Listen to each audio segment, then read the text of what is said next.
Alcohol. I was just checking to see if the accommodations are exceeding your expectations. I want my drink! Well, if that's what you're seeing right now, sorry, but I'm cutting you off. If stairs that creak and distant shrieking keep you up at night, take a midnight drive and you'll survive by the projector light. You're desperate for a taste of horror, hungry for the hunt, and the late night double feature's got a seat for you in front. Stabbing, slashing, gnashing fangs abound, all wrapped up in a cheap mask made of rubber. Beasts that feast on terror by the pound, so think before you ask for extra butter. The day is done, the time has come to lay your body down. The late night double feature starting now.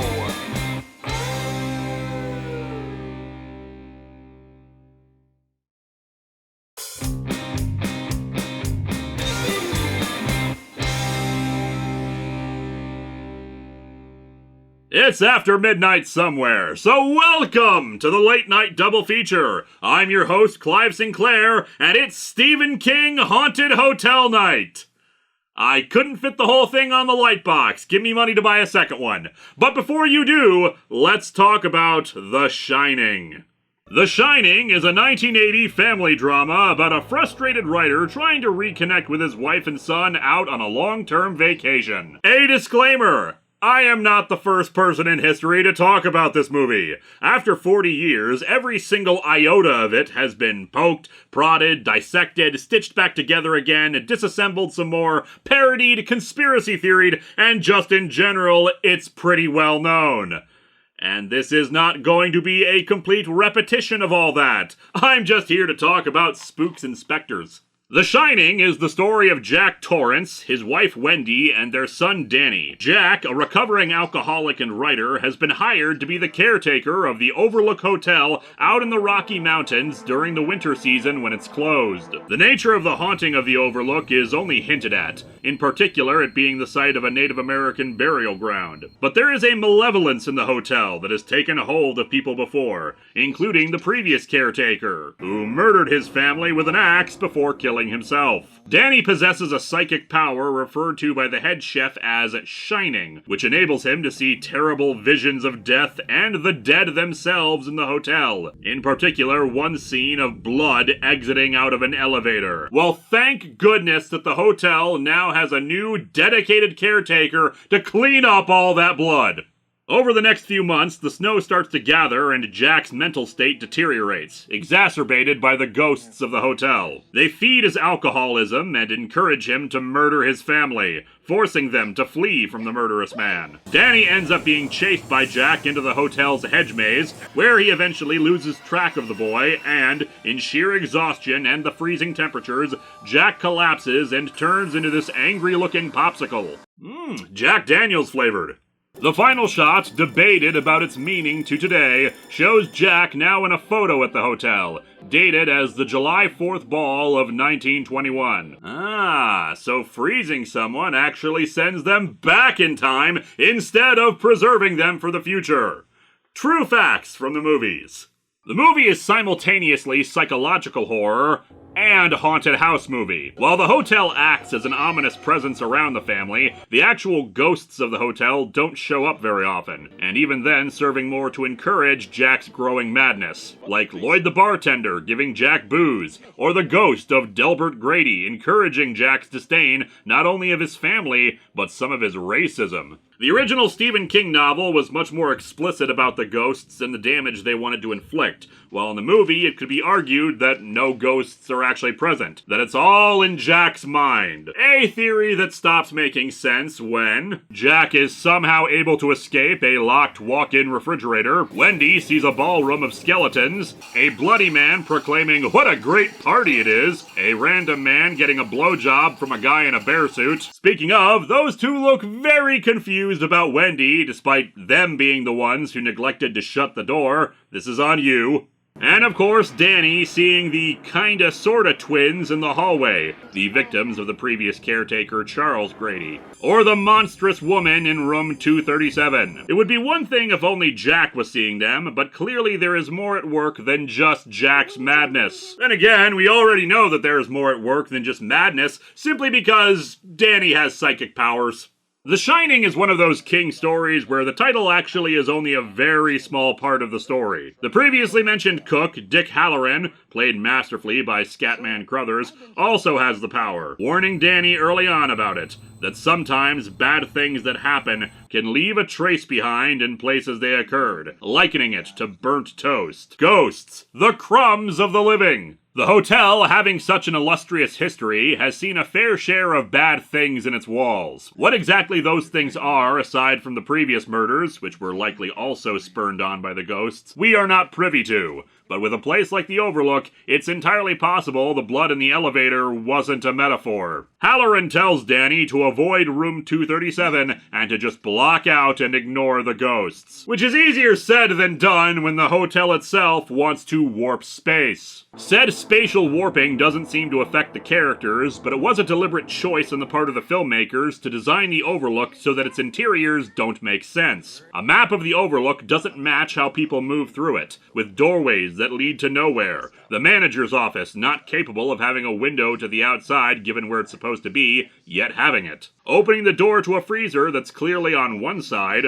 but in the next shot the door opens the other way. The smooth motions of the camera through the hallways as we follow Danny on his big wheel take the viewer on a ride through the corridors, lost in the maze of the building, not unlike how one could get lost in the hedge maze itself. We are trapped in the Overlook just as they are, though admittedly with better snacks. The buildup of tension is probably The Shining's greatest strength. Sure, we're shown stuff like the elevator of blood early on, but the growing sense of unease throughout the entire story is there, in particular with Jack and his writing. Through a good chunk of the movie, he's banging away on the typewriter, the hints of things to come arriving when Wendy politely and kindly checks up on him and he's irritable and impatient. Having one's creative streak interrupted is one thing. It's entirely another to respond to perfectly normal niceness with contempt. And she has more reason to be annoyed. Wendy seems to be doing more of the caretaker job than he is. This book he's working on better be damned good if he's devoting more time to that than to the job he was hired for. Fortunately, we get a peek at it.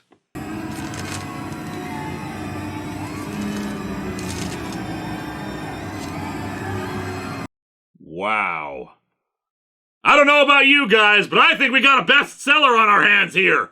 This is kind of your own fault, Jack. You could have brought an Atari 2600 with you on this trip, and instead all you brought was a ball that you throw against the wall. Hell, you could have just used that to stay sane. Worked for Steve McQueen. Speaking of, in other countries that spoke different languages, they had different phrases used in those countries. For instance, in French, it's, "What you have is worth much more than what you will have." Jack apparently did not take that idiom to heart. In Spanish, it was, "No matter how early you get up, you can't make the sun rise any sooner."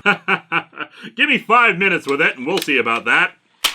This was all done manually by typewriter as it happens. Page after page after page of writing the same phrase over and over again. There is no copy and paste button here. Either some poor intern had to do that, or they made Jack Nicholson do it himself just to get him into character for what would drive a man to madness. Stanley Kubrick was more than a little demanding and abusive on this one, especially to poor Shelley Duvall. The fact that the movie is great does not forgive that detail, and it can make the movie a bit uncomfortable when you're aware of that. Still, indeed, the movie is great, despite the fact that Stephen King himself disliked it. He's given varying reasons why over the years. The lack of more overt supernatural forces, Jack's descent into madness being telegraphed by virtue of Jack Nicholson being cast, who at the time was most known for One Flew Over the Cuckoo's Nest, or even just the different ways that things play out in regards to the themes of alcohol abuse, physical abuse, family, and how Jack in the end is redeemed in the novel. A more faithful adaptation was made for TV in 1997 as a miniseries, and perhaps we shall look at it at some point in the future. You may have noticed that the copy I'm showing you is not in widescreen, despite being a 1980 major studio release film. The answer to why this is kind of confusing if you're not familiar with camera technology. And I'm not. I just talk about the movies, I don't get the science behind them. More or less, the film was shot as open matte, meaning that square frame you see here, with the intention of theaters cropping the film into widescreen. But for TV showings, just use the full screen format. Something Kubrick accounted for when he believed the movie might later be shown on TV, since widescreen TVs were not a thing at the time. The DVD copy that we're showing off here is from 2010 and uses the full aspect ratio, though it erroneously states that this is as Stanley Kubrick intended, ignoring why it was shot like that. It also forgets that intention certainly changes. For instance, the European cut of the film trims 25 minutes from the American version, partially because of negative reactions to the film at the time, both from audiences and from Warner Brothers. Though personally, I prefer the American cut. Similarly, his intention had also included a scene at the hospital at the end, giving some resolution to Wendy and Danny after their escape,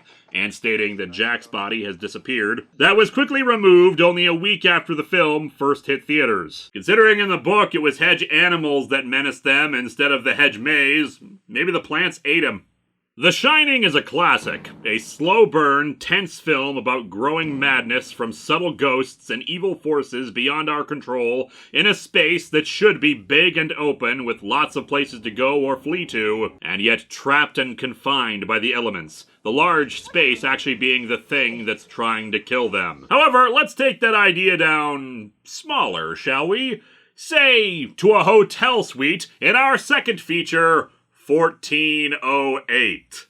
Hotel rooms are a naturally creepy place. I mean, how many people have slept in that bed before you? Many of them died. Like The Shining, and 90% of Stephen King novels anyway, 1408 is the story of a writer, Mike Enslin. Mr. Enslin is a cynical, sarcastic, and generally disbelieving person who has made a career out of writing books about staying in haunted places, and, of course, never encountering anything supernatural. An anonymous suggestion informs him of room 1408 at the Dolphin Hotel in New York, infamous for dozens of deaths and suicides. Despite the best efforts of the hotel manager, who tells him that no one has lasted more than an hour in the room, to discourage him from staying there, he finally is let in, and the fun begins. Starting off slowly with light touches, replacing the toilet paper, putting new mints on his pillows. A ghost that offers turn-down service. Soon, things begin to escalate as the room injures him and prevents him from escaping it to get help.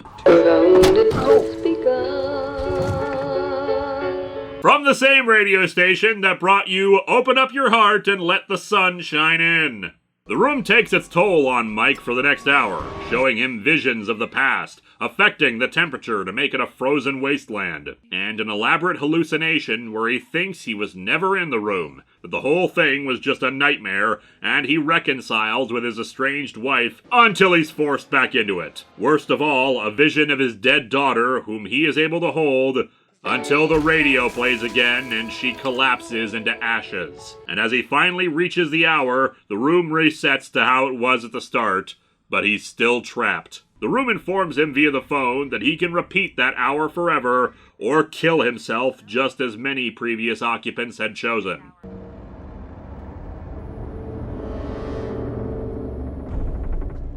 Considering one of the previous victims apparently slit his own throat and then tried to stitch himself back together again, Mike's getting off pretty easy with just a noose.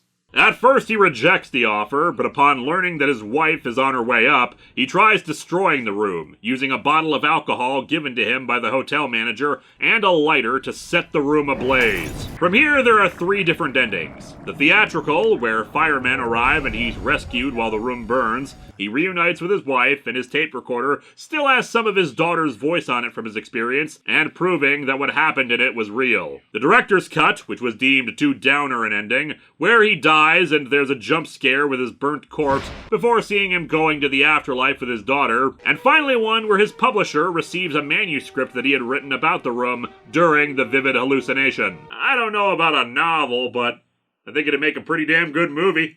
The first two endings get swapped around a bit depending on when and where they're released, though personally I prefer the theatrical ending. It gives Mike a complete character arc as opposed to dying and an unnecessary jump scare. Plus, the general manager acts out of character during this ending, telling the grieving friends, "Oh, it's okay he died because he destroyed the evil hotel room." Which, admittedly, it's an epitaph I wouldn't mind having on my tombstone. And indeed, 1408 is a character-driven movie, a horror story where someone is changed by the experience and confronting his own traumas and hardships. One could even argue that the ending of The Hallucination, where workers smash a post office until all that's left is the ruins of 1408, is a metaphor for trying to pretend trauma didn't happen. That he'd rather get on with his life in a dream world, but the reality of what he's going through comes crashing down on him, desperately screaming that he thought he had escaped it. I was out! I was out! Like with The Shining, it takes a while for the room to start affecting him. But while the tension there was built up through slow mood and atmosphere, 1408 builds up unease by talking up the horrors of the room, discussing several gruesome incidents that had occurred, like a cleaning lady who had been trapped in the room's bathroom for a few minutes before blinding herself with scissors. She was laughing hysterically. Oh, that's because she made a pun about eyes that she thought was really funny, but didn't realize that nobody was around to hear it. Tragic, really. While this is an adaptation, it's based off of a short story as opposed to a full novel, expanding Mike's backstory, a changed ending, none of the three endings match it, from where he survives but is deeply disturbed by his experience, and the scares are changed up, save for a phone call that repeats odd, disturbing messages. Even if you leave this room, you can never leave this room. And again with the trauma metaphor. Although perhaps the real trauma was that he didn't get to watch Wild Cherries Unleashed from the adult movie selection. I've seen it. It's actually a very strange film about anthropomorphic cherries who wage war on mankind. 6 out of 10. I should point out that while the room is considered haunted, it's not haunted in the same way as the Overlook Hotel, full of ghosts and spirits and all that. While we don't know those stories from the film, we can presume that they did have stories, and that the accumulated tragedy in the hotel caused it to become haunted. However, whatever is in room 1408 is nothing like that, having claimed its first victim in the first week after it opened. So what is its issue?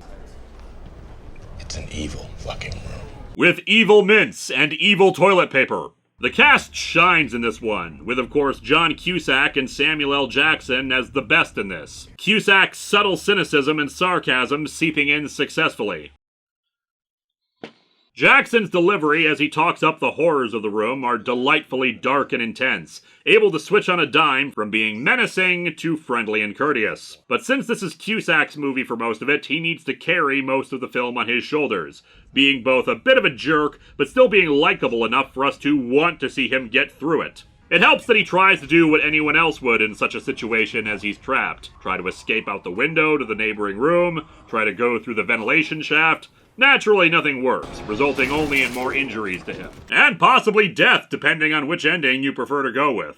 Despite being set in a much smaller space, something about the atmosphere is not quite as claustrophobic as the Overlook. Possibly because the oppressiveness and harsh high ceilings and hills of snow surrounding the place, plus the remote location in the mountains, makes it easier to seem trapped. In 1408, there's a city outside, and indeed it's only because of the outside world coming to the rescue that Mike survives in the theatrical ending. The room, despite at one point changing the emergency exit map to only showing the room existing and bricking up the windows, just seems like a regular, slightly upscale hotel room. Something that even Mike himself mocks when he first enters. And yet, in spite of that, I still find it a compelling movie, and more than a match for The Shining. Possibly because it has different goals than the original. While Stephen King intended for The Shining to also be a character piece, the Kubrick film focused on the horror elements and made it a strong piece in its own right without such a deep dive or attempted redemption. In 1408, it remains the character piece while doing its own scares, though most of which came from the screenwriter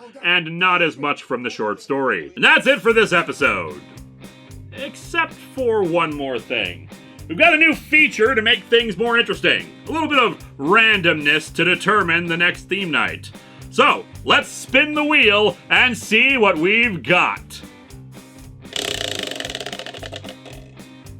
When we return in August, it'll be found footage Frankenstein night. And it'll also be when it's just after midnight somewhere.